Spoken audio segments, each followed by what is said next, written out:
Good morning Mumbai. তো এখন যাচ্ছি অফিস, বাজে 7টা। তো চলো আমি কীরকমভাবে অফিস যাই, কিসে করে অফিস যাই, আমার অফিস কত দূর, সবটাই তোমাদের সাথে শেয়ার করবো। চলো চলো তাহলে নিচে চলে এসেছি, আর এখান থেকে আমি এখন ধরবো অটো। তো অটোর জন্য আমি অনেকক্ষণই ওয়েট করছিলাম। আর এই বাসটায় দেখছো সবাইকে এরকম ঝুলতে ঝুলতে যাচ্ছে, এরকমভাবেই ট্রাভেল করতে হয়, এরকমভাবেই ট্রাভেল করে করেই লোক অফিস যায়। তো ফাইনালি আমি আমার অটো পেয়ে গেছি, অ্যান্ড আমি এখন যাচ্ছি আমার গন্তব্য স্টেশনের দিকে। স্টেশনে যাওয়ার সময় এই সকালবেলা এই টাইমটা এত ঘুম পায়, অটোতেই আমি ঘুমিয়ে পড়বো এরকম অবস্থা হয়ে যায়।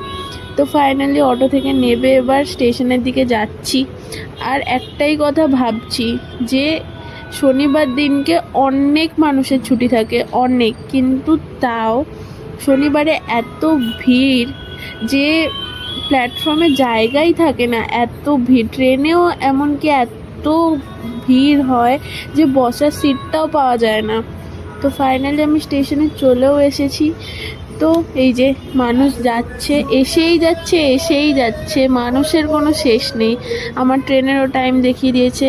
এবার আমি যাব বিরাট সাইডে, একবার শুধু ওই পাশের প্ল্যাটফর্মটা দেখো, শুধু লোক দেখে যাও, এতটাই ভিড় হয়। শনিবার বলেও একটুও ফাঁকা নেই, এরকমই ভিড় হয়। আর ট্রেনেও জায়গা দেওয়া যায় না, এত ভিড়।